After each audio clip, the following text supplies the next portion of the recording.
about to record it. That's on. It's just after 9. I try and keep us to exactly an hour because everybody's really busy, and especially our guest speaker, who's absolutely phenomenal, is a powerhouse. I met her in Dubai at the beginning of the year, which was phenomenal. She has the most impressive bio, but her journey and her story is just quite phenomenal. We all sat at the edge of our seats, in some cases in awe, in some cases laughing our heads off. So I really like to introduce Sage to everybody. And if you please go onto her LinkedIn and go and connect with her. She has a phenomenal company called Leadership that all women should be part of. Go and have a look at that. Go and research and go and see. But let me not stop the story here. Let me continue and say that she's one of the major powerhouses, lives in the UK at the moment. She has been part of the 100 most influential, powerful women in conference. She is an acclaimed leading UK psychologist. She's a former prison governor, an executive coach, a successful businesswoman, accomplished author, and a keynote motivational speaker. So if you're not learning anything from her today, then it's really quite sad. So thank you so much for joining us in South Africa. Most of my clients that are online I see today are from South Africa. So we are absolutely in awe of you and really, really appreciate you being here. Thank you so much. Oh, thank you. Thank you. A heartfelt thank you to Diane for even thinking of me. I know we connected earlier this year, and it's lovely when you make these connections that you have follow-ups. So I'm glad we've kept in touch. And thank you for such a wonderful introduction. And I feel like now I need to go and lie down in a dark room. Oh my God, I hope I don't disappoint. So as you've all heard, let's start from the beginning. My name is Saj, Saj Safar, and I was thinking about, what to talk about because I have lots of talks that I do, as Diane kindly said, over the last few years. I've been ultimately blessed and humbled by the invitations are taking me across the world, and it's my story that actually resonates with people. Whereas I had prepared some slides and I thought what I'm going to do is like a mini coaching session, but I think ultimately what would be more valuable. It has been a while, right? Sorry, I'm like running and I've lost my phone in the house and I had to go and find it. Sorry, whoever's not on mute, please mute yourself. I will mute everybody now. Thank you. Sorry, Sage. No, it's absolutely fine. This is the tech that we're in. So no, it's absolutely fine. So it's the story that resonates. And now that you've talked about the story, I guess I must share the story. So here's not to disappoint anybody. So good morning, good morning from London, or we are, I think, at 7 o'clock. So it's no ungodly hour. This is normal for me. So I want to kick off by sharing.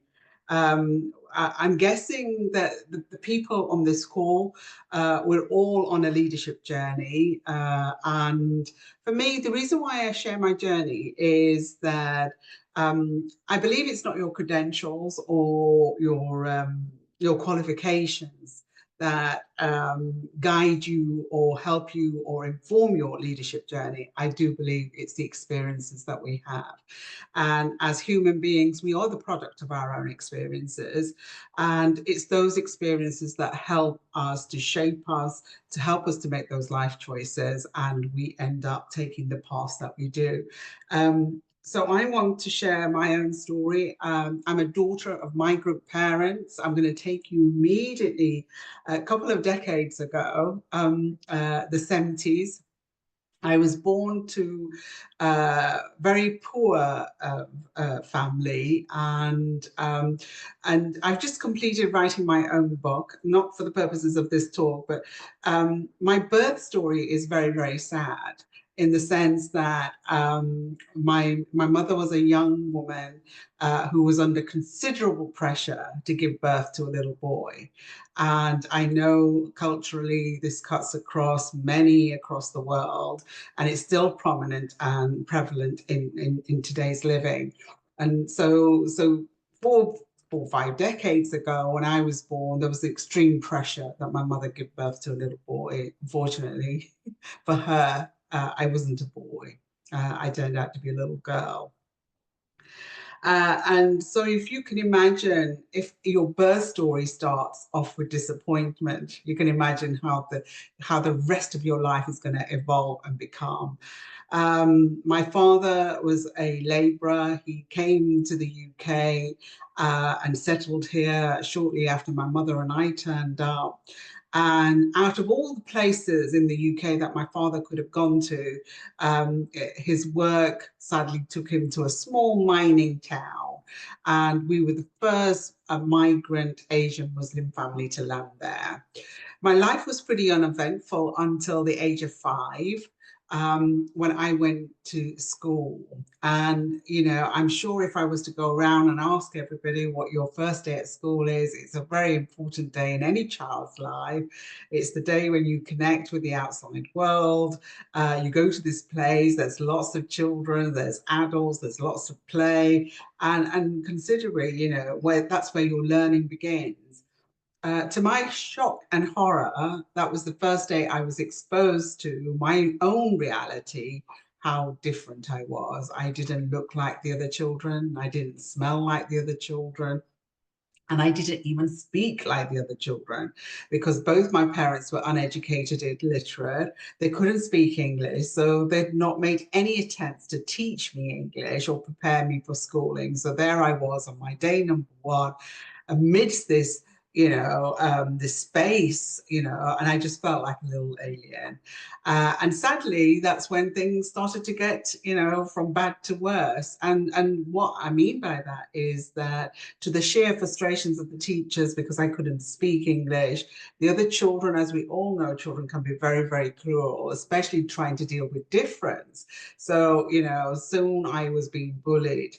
And the extent of the bullying was so harsh and so cruel that it wasn't unusual that I would come home with black eyes or scratches or hair pulled out. And, you know, and slowly but surely, the only way the teachers could deal with me is to give me a small desk at the back of the room and just keep me sitting there away from the other children. And that's how they dealt with bullying back then. Life started to become bad to worse, and before I knew it, I was 11. I was in high school, and that was when I was stabbed. You know, so I just want to share with you the extent of the bullying. And by now, I had no or little friends. I was very lonely. I was very sad. I was very depressed. And I even remember that at the age of tender of 7, I was already imagining, you know, hating my life and imagining a life outside of my own. And my aspiration was to escape the life that I lived in, because it just was horrible. And every morning waking up, being bullied, being battered, literally, having to defend myself, not fitting in, not belonging, and consistently finding myself in detention and coming to the attention of the teachers for all the wrong reasons.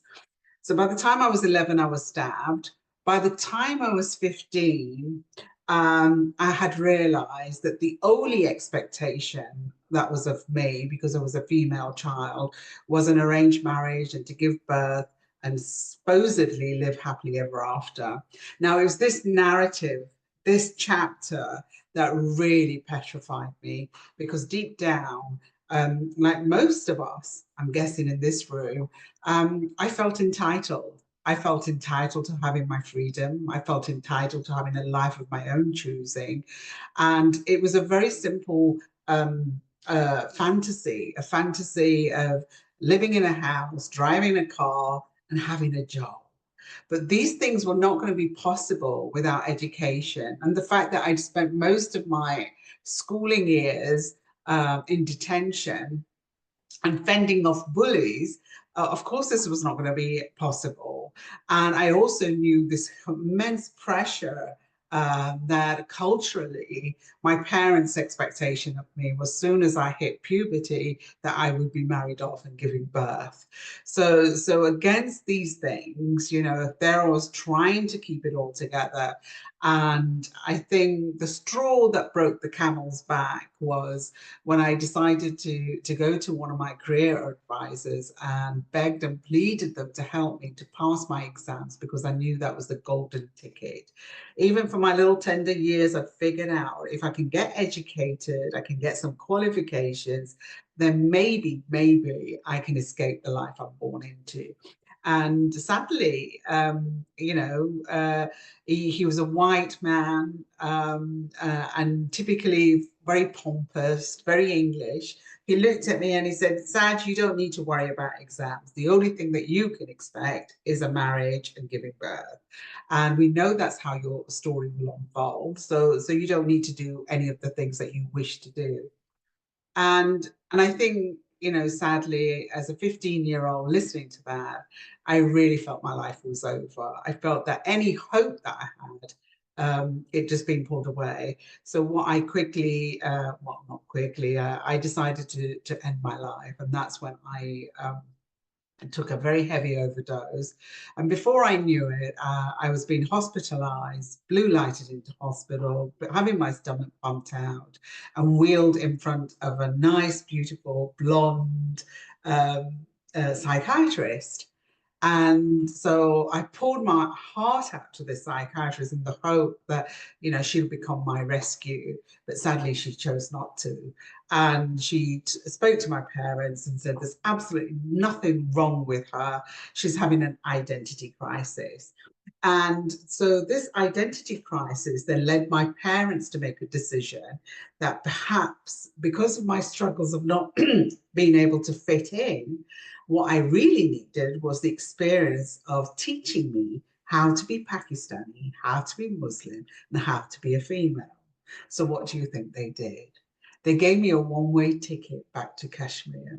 So if you imagine you've spent your entire 15 years struggling, not being able to fit in, and desperately trying to seek to escape that life, and now at the age of 15, you're being rushed back to a country of your origin that you have no connection with, that you don't even understand the language, the way of being, and now you're going to be transported so that they can teach you how to be what you are supposed to be. Sadly, 2 years, 4 months, and 15 days I spent in a small remote village in the rural parts of Kashmir with no running water, no electricity. So again, just to allow you to actually process this, if you can imagine, I'm living this very comfortable, albeit a very terrible life according to me, but a very comfortable, privileged life in the UK. And now I'm being transported back to a rural village to teach me a lesson of how to be a Muslim Asian girl. 2 years, 4 months, 15 days later, I managed to negotiate. I returned back to the UK and I came back. Now, I came back with a plan, and the plan was based on a lie. The plan was that I would go to university, and after university, the day I graduated, I would accept an arranged marriage. I knew it was a lie, and I knew it was my ticket out, because all the other tickets that I'd had up to that point were starting to fail miserably. And so by the time I was 19, I graduated, and as soon as I graduated, I ran away. Fast forward, I ran away, managed to escape. I was placed on the missing list. I had the police, the community, you know, the rest of the family looking for me. And for around 6 weeks, I went underground, moving from city to city in the hope that nobody would see me, nobody would find me, and I could go on to live this free life that I had always envisioned of having. Sadly, after about 6 weeks, my own frustrations got the better of me, and I decided that this was not what I had thought. And so I arranged to meet with my father, and God rest his soul, he passed away 5 years ago. And we had a conversation. And it was in that conversation, I knew that I was taking a huge risk meeting him. I met him in a small cafe, and I knew that he would come with the family men. And I also knew that as soon as they would see me, it was very, very likely that they would get hold of me, they would bundle me into the car, and I might find in two spaces. One, they might end up killing me, which was a real thing in this country back then, honor killings. Or the second thing would be that they would put me on a flight back to Kashmir. And neither of those appealed to me. But I was prepared to take the risk because somewhere deep within it was, if I can't live the life that I wish to live, then I choose not to live. And it was as simple as that. And in that conversation, which I must confess was no more than half an hour, face to face with my own father, who looked very angry, very disappointed, very sad, with all these emotions rolling.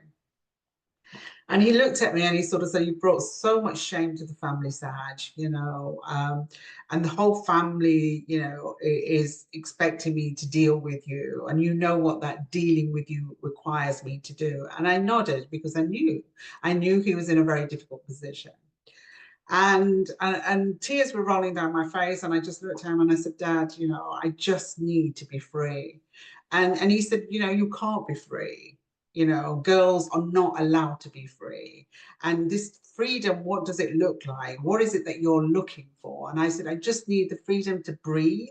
I need the freedom to make my own choices. I need to have the freedom of having an education, applying that education, and doing work." And he just like looked at me and he was really confused. And he said, "Is that the extent of the dream?" And I said, "Yes, it is. That is all I'm asking for.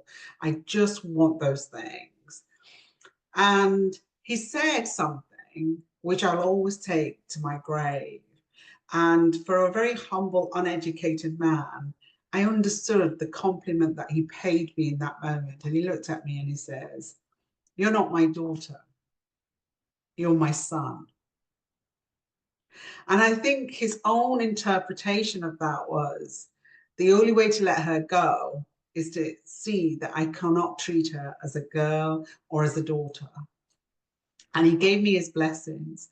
And he said to me, "Is there a back door to this cafe?" And I said, "Yes." And he said, "I suggest you take it and you don't ever look back." And he let me go. He let me go. And this was nearly 30 years ago. And off I went. And I came to London, having never been to London, with a small suitcase. I landed here. And my first ever job, because I'd graduated in forensic psychology, I knew that I'd end up in either prisons or working with the police. And the irony of my story was that I'd spent most of my life until then trying to escape the life I was living, only to end up in prison. And like most 20-year-olds, you know, I had no expectations, I had no ambitions, I had no aspirations. I was just so relieved that I had a job. And my first ever job was to set up the first therapeutic unit for young sex offenders, the first of its kind in this country. A huge, enormous project, very high profile. And, you know, for me, it was just my dream job. I put my head down and I started to work. 5 years, I kept my head down, unbeknown to me that I was under the scrutiny of senior leaders. And after 5 years, my senior leader, who happened to be the governing governor, I think you call them wardens of prison, this, you know, the equivalent of a chief exec of an organization. He pulled me in, a Jewish man in his 60s, and he sat me down and he said, "What's the dream, Saj?" And nobody had ever asked me that. And I kind of giggled, really no idea what the dream was. I was just so relieved. And I actually thought he was going to sack me. I thought, well, you know, this is a very important man. He's invited me to his little office and he's asking me about my, you know, what's the plan really? And I thought, this is his gentle way of sacking me. And he wasn't. And he looked at me and I guess what he saw in me that I didn't even know in me. That was the potential that I had. And he said, I've been watching you for the past 5 years. You've gone, you've done incredibly well in terms of the treatment programs that we've been offering the young offenders. But more importantly, he says, he goes, I'm just curious as to how a young Asian female, in this environment, all white male officers, and all diverse Black, Asian, white offenders so close to your age, that you all seem to be so comfortable. And he goes, the bit that really riles me is the fact that you are not only comfortable, but you're actually thriving in this environment. And I looked at him and I didn't understand. I didn't understand what he was talking about. But I suppose from the outside, he was thinking, how does somebody like this survive this? And, years of therapy and much later on, the fact was that I had lived a life where I didn't belong, that I was always the underdog. I was always fighting for my rights. I was fighting for my freedom. I was driven by my circumstances, sadly, which were going against everything that I believed. I felt I didn't have a choice. And so I had a lot of empathy and understanding and relatability to the very young people that were locked up for crimes. And it's that connection, that understanding, that insight, that level of empathy that enabled me to build those relationships very quickly, to get inside of those minds and actually bring about the change that we were looking for. And he put me on a leadership program, and I went to the Prison Service College for 6 months. And 6 months later, I was sworn in by the late Queen Elizabeth as the first youngest Asian female to become a prison governor. And I just want to share very, very quickly, on the last day of our graduations, I want you to envision 20 people are standing. There's a huge band playing. It's a graduation ceremony.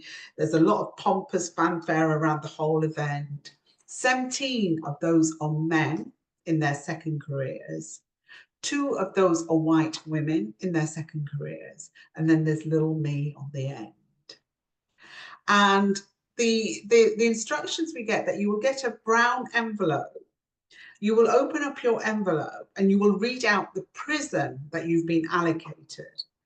And the reassurance that each one of us are given is that the prison has been carefully selected for you with you in mind.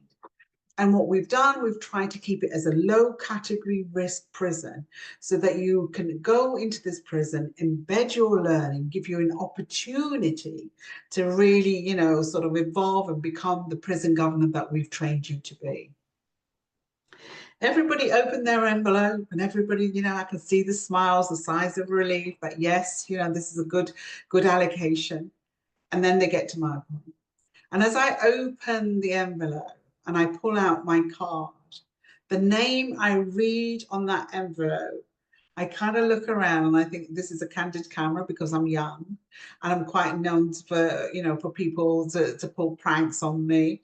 And I look around thinking, this is somebody playing a joke. And the Director General leaned in and whispered, he said, "Is everything all right, Saj?" And I said, "This is not my prison." And he said, "Yes, it is." And he said, "You need to read it out." And I read it out. The prison was HMP Wormwood Scrubs.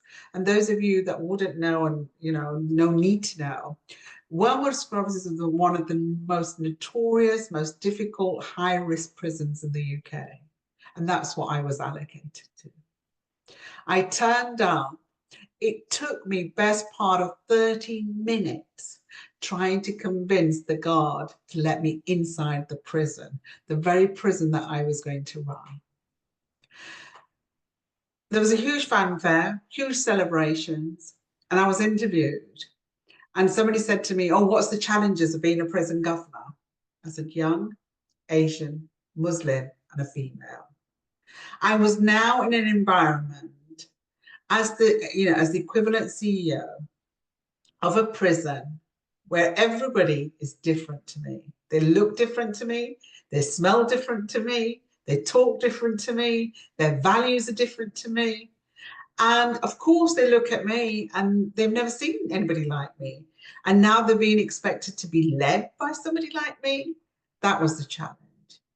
And trying to land with the staff, trying to get that trust, trying to get that sense of belonging, trying to get them to understand that I needed and I wanted to be part of the team and I wanted to be inclusive was very, very challenging. Because ultimately, I was dealing with bias, discrimination. I was dealing with people's values that were different to mine, the way they were thinking. And ultimately, the biggest struggle they had was, how can this young Asian brown girl lead me? It's just not on. And those were the challenges. I went from strength to strength and soon, had a reputation for being a crisis leader. And in simple terms, when the brown stuff hits the fan, Saj is good at cleaning that up. And that's what I became renowned for. Along the way, I got married, had 2 beautiful boys, and soon came to realize that having a baby on the breast and having a baby on the hip was not going to be conducive to being a prison governor. And I moved into central government. Now, I moved into central government, and just to give you an idea, I worked on international projects, and the last project that I worked was righting the wrongs for the Windrush victims across 88 Commonwealth countries. This takes me up to 2019, and as I've grown, I've evolved and become. 2019, I have a nosebleed, blue lighted into hospital, and having an end of life conversation with a neurosurgeon. And, I was like, this can't be happening. I'm not ready to go. I've spent my entire life struggling, fighting to be free. And now when that time has come, I've evolved, I've become. Now, suddenly what? I can't stay. It's just not, it's not. And I think I am a woman of faith. It's one thing that's kept me going, and I think it was a conversation, probably a one-way conversation with God, in the sense that you can't do this to me. And one of the things that I think when we are faced with our own mortality is that when you think back on your life and you think about, what is the purpose? What's the meaning of my so-called life? I came to realize that I had gone from circumstance to circumstance to circumstance. And although I'd enjoyed a very much loved and, a privileged leadership journey, being the first and holding that mantle and being celebrated, what really made my heart sing was that I had been a coach, been a psychologist, and had always had been driven to make sure that the women that were coming up behind me, that they were supported and I could do something to pave the way for them, because I knew of the challenges. I knew that I'd taken that path, and I knew that I often, very likely, was the only woman in those spaces, but more importantly, I was a woman of color in those spaces. And so I decided to resign. I decided to resign at 22 years of my career. And I walked away with no real plan, just the fact that I wanted to coach women. I wanted to work with women. And whilst I was in that void of resigning and deciding what to do, I was very, very blessed to meet the late Bob Proctor. I'm not sure if any of you heard. He's a renowned guru, teacher, a personal professional development coach. And I worked with him. I worked with him closely on the program. And one of the things that we can't take away is all the experiences that I've had, they will have had a negative impact, because we are the product of our own experiences. And I was mindful that even though I'd enjoyed this leadership journey, within there was a lot of stuff that I needed to deal with. And so if I was going to enter a space of business, I needed help. And he taught me that you are your thoughts, and how you think and what goes on in here will impact how you feel, and how you feel will relate and translate into the way you behave. And it was through his teachings, his programs, that I learned to be the person that I am today, in terms of, you know, being a successful businesswoman. And, you know, I laugh because we've just celebrated 5 years. And I said, you know, I wrote 3 letters on the back of a post-it. I sat at this very desk and I wrote CEO, not really thinking what I was a CEO of, not really thinking what did that entail, what was the responsibility. And as most of us know, those of us who are leading businesses, that soon, you know, just doing is not enough, and just being is not enough.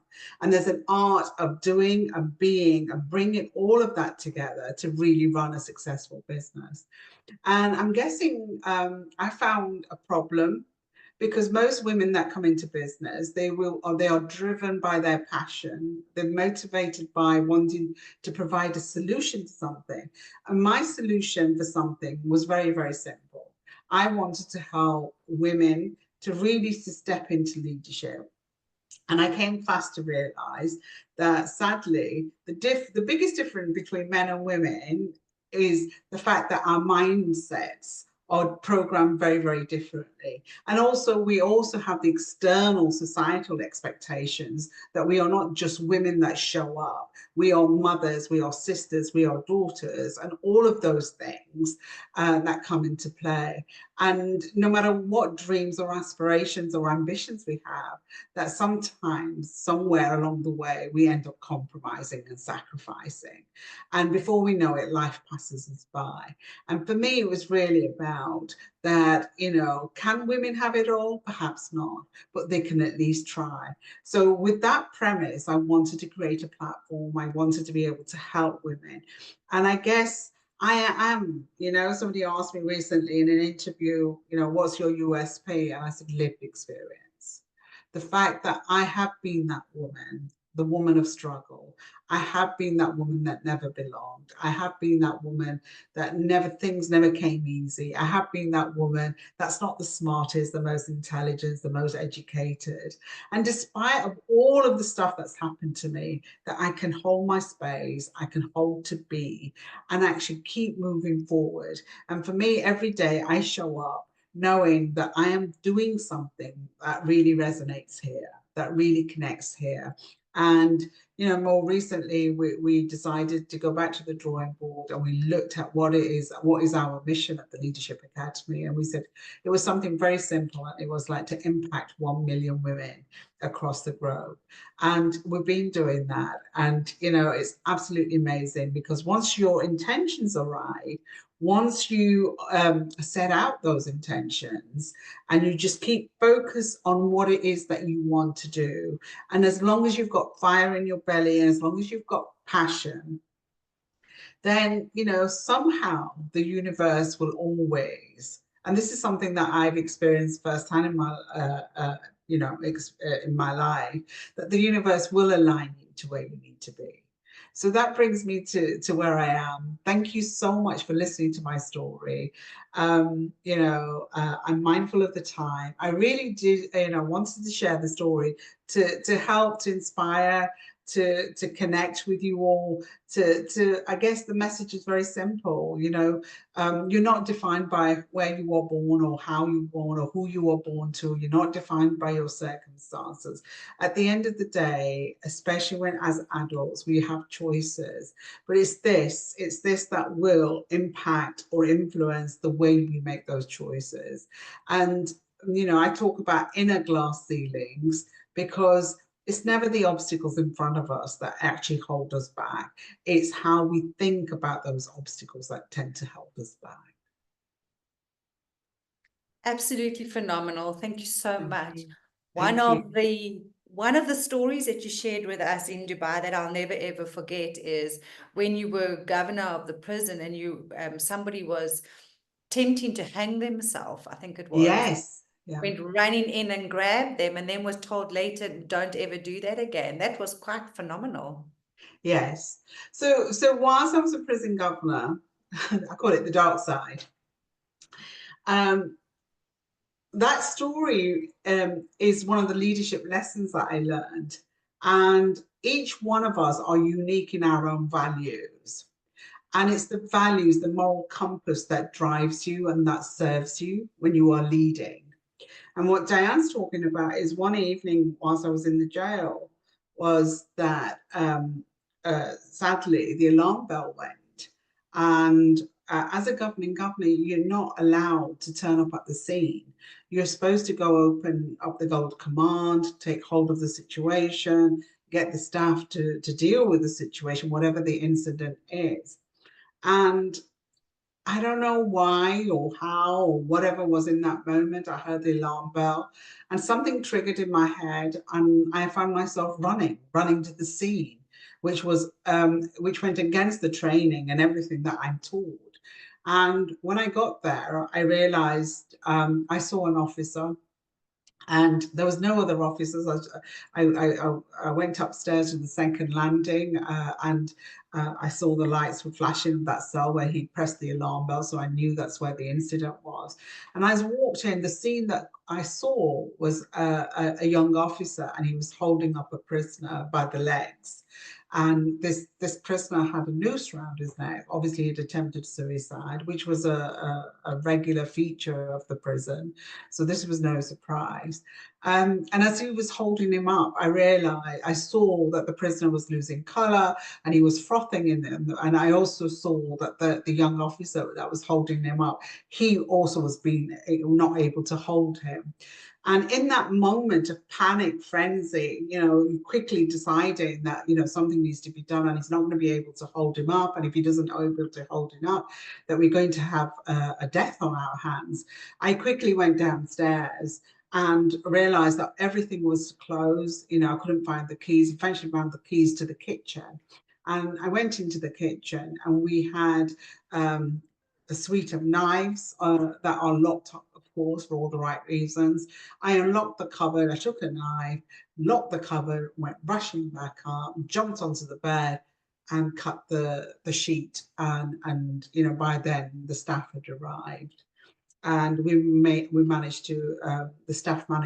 medical staff managed to resuscitate him. And the next morning when I came in to work, I was met with the investigation team.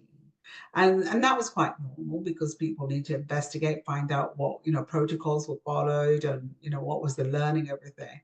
But this was a different type of conversation I ended up having where I was asked, well, I wasn't asked, I was told that the actions I had taken were far too high risk and they could have gone horribly wrong, which I understand perfectly.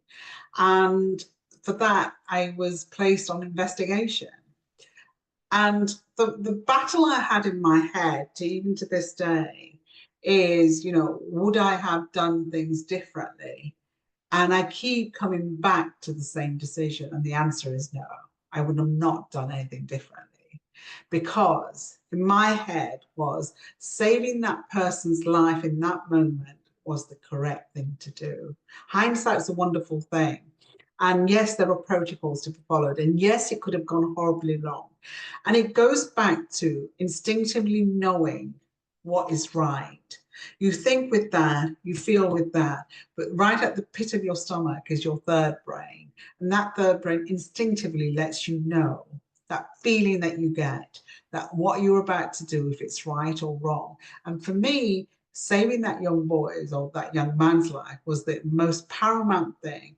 And the bit that I reconciled myself with was that a few days, weeks later, I could face his parents. And it was a conversation that I didn't mind having. It was saying, yes, your son did commit suicide, but he's healthy and he's alive, rather than that being a very different conversation that I could have been having because I had been busy following protocols. So the reason why I share that story is about really being mindful about knowing who you are, what your values are, what drives you. And it's those that will serve you, and particularly in times of difficulty, rather than when things are going well. And thank you, Diane, for reminding me of that story. Absolutely. I think it's just so phenomenal, as business owners and everybody listening to your story. There's a couple of things. Yesterday, I do a thing called the Strat Lab every quarter where we look at goals and that. And there's a number of speakers that joined us this time round. And one of the big things is, do they really tell their story? You know, do people really want to hear their story? And listening to you, your story is absolutely phenomenal. So I think it's a no-brainer. We know when you try and tell people, tell your story, and they go, well, don't really have anything. But if everybody looks back into their lives and what they've done and the stepping stones that they've gone through and the challenges and the decisions and all that, you know, every little incident is a story that we have within inside our space. And yours is just absolutely phenomenal. We are very pleased that your father turned around and said, yes, that you are his son rather than his daughter, because we can all learn from you. So thank you so much. Amazing. No, Amazing. thank you. Thank you. So everybody that's online with us today, thank you for joining us. Some of you jumped in between, but I have recorded it with Saj Blessing, so you can listen to it a little bit later, the whole story, because it's quite phenomenal. Questions from anybody? Questions to Saj, questions to anything with regards to her story, where she's at now, her leadership academy, or simply asking, with all her experience, what do you have for her today? No, it starts off usually really quiet, and then they get so many questions that usually, you know, we go over time, but we have a real cutoff time. So most of my clients know. Anybody got anything that they want to say to Saj? So Saj, you're still staying in London at the moment, but you do Yes. a huge amount of travel.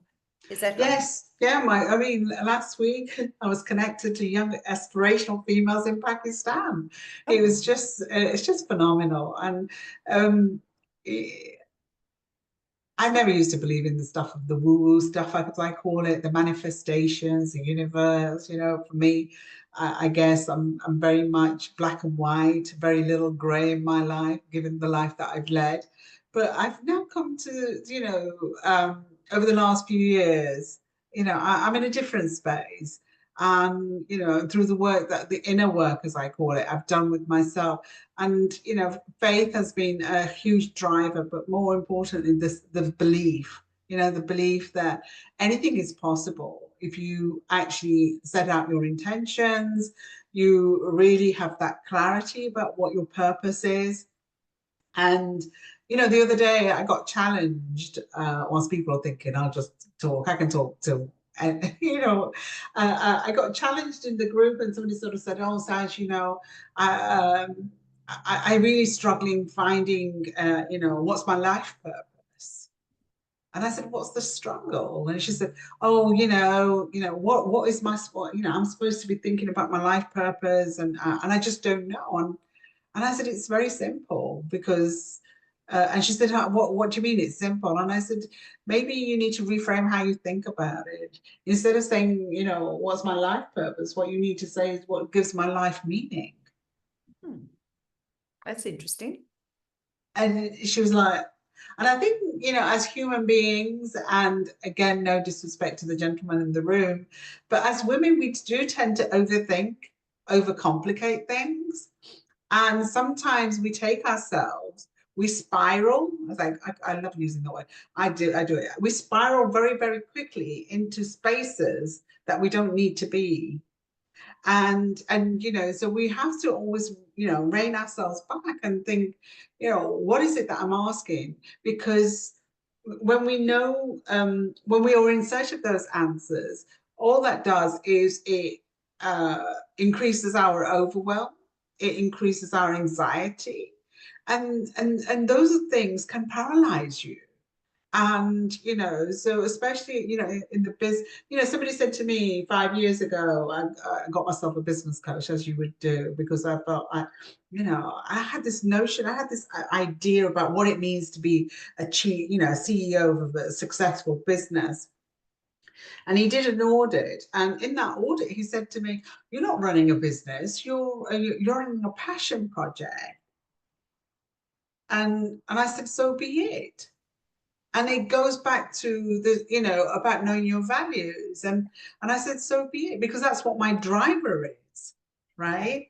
And some of the key takeaways I'd love to share with you is, don't sit there thinking that you have to be in a particular way. There's my gosh, this thing, it's fantastic. It's absolutely fantastic. It connects us. Everybody lives by it, in it. If I ask you to go and scroll into your screen time, you're probably averaging between 4 to 7 hours on it. This is where we spend most of our time. But the thing about this, what it does, it fuels that anxiety. It fuels that comparison, that we consistently look around and think somebody somewhere is always doing better than us, which then goes into this self-talk of, I'm not good enough. Am I doing the right thing? Am I making enough? And we get into our own heads. So for me, it's about always go back to the drawing board, be very clear about, I had a single fantasy at the age of 7 that I was going to escape my life, at the age of 7, when most children are playing, and, they can't see beyond their little nose. I'd already got this vision, and I did it. It took me 12 years to do it, but I did it. Similarly, when I came into the business, I had no idea what it would look like. And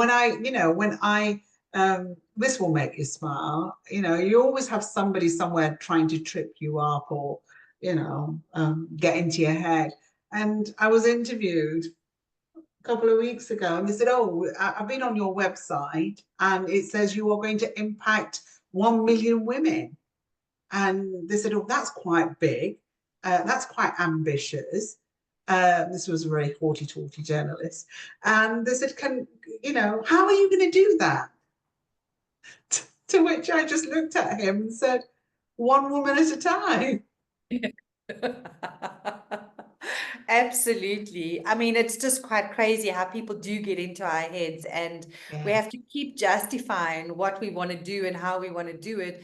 Yesterday, one of my clients is struggling with her why, and Yes. it's really, really interesting. Dion, you have a question, and then there's one in the chat as well.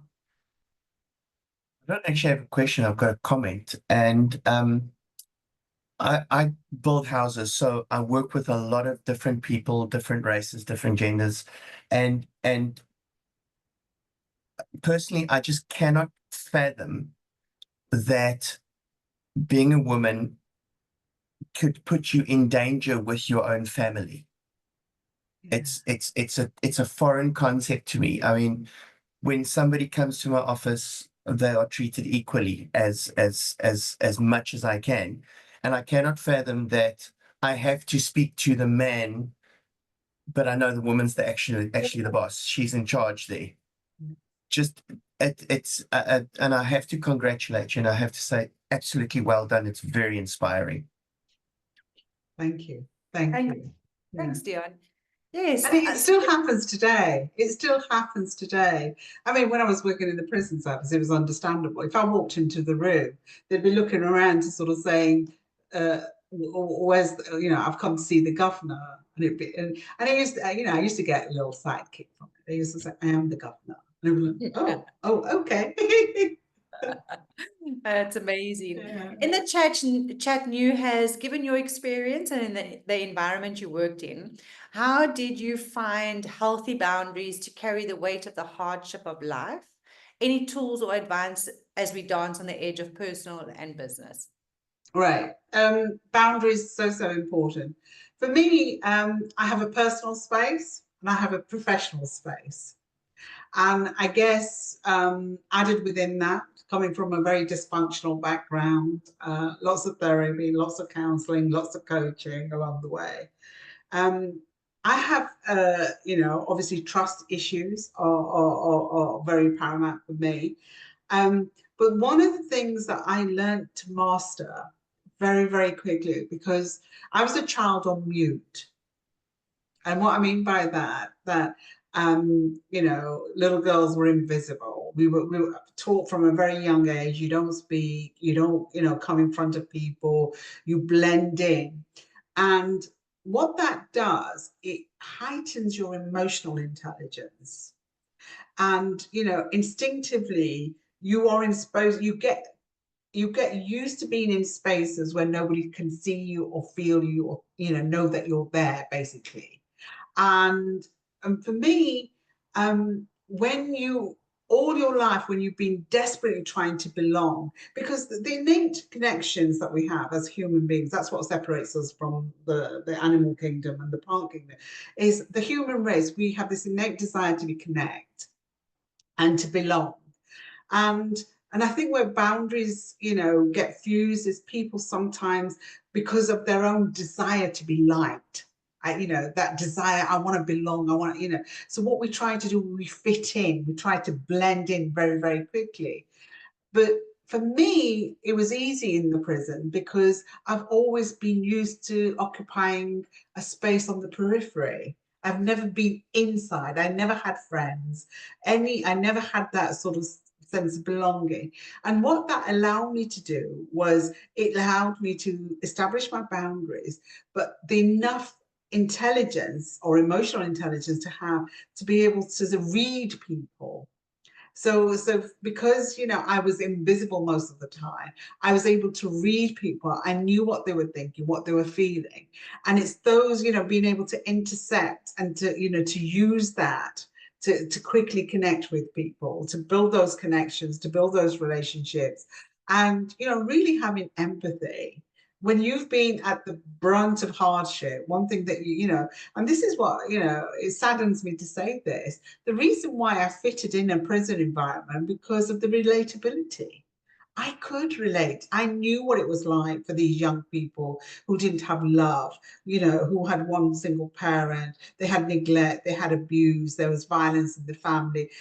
I'd seen it and felt it firsthand, so I knew what it was like. So I didn't need them to be able to express. I didn't need them to have the whole being able to articulate. But one of the things that I guess I learned very quickly is to shift that, this is who I am doomed, and this is where I belong, to sort of say, there is another place, another space that you can enter.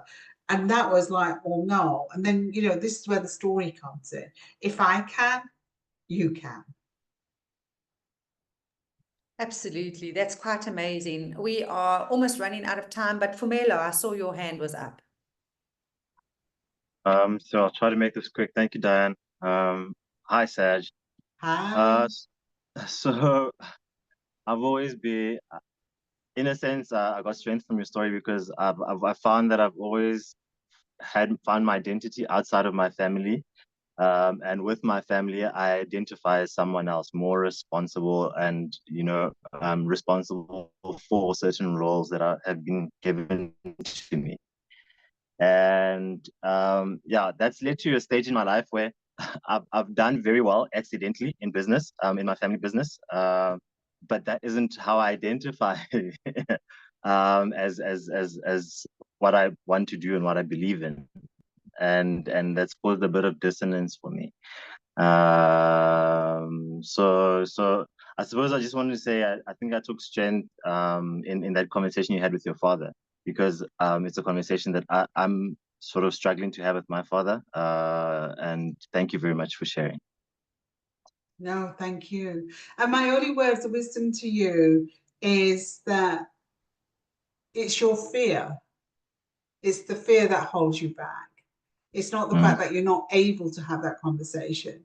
And, as we evolve and as we grow, and the other thing is, no matter how, dysfunctional your parents are or how terrible your upbringing is, you have respect. You do love them. You do love them, and you have respect.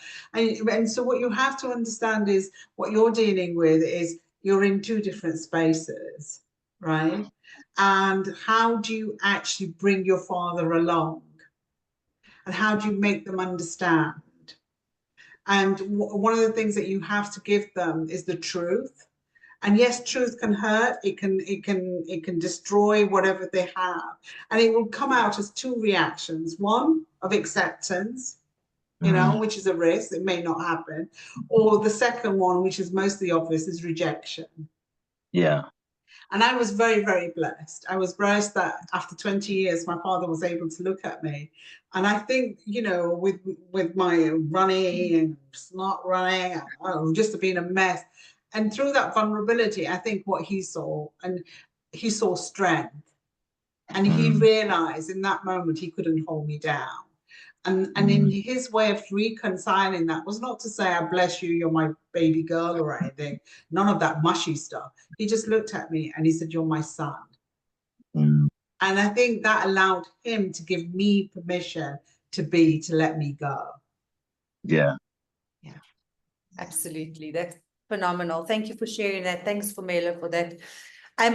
It's almost on the hour. Thank you everybody for joining us. It's been phenomenal. Thank you, Saj, for your story. It is just so empowering. And I really hope that everybody takes from today that we all have our own story, that we all have something to share with the world, and we all have something that somebody else can take from and learn. And so why not share it?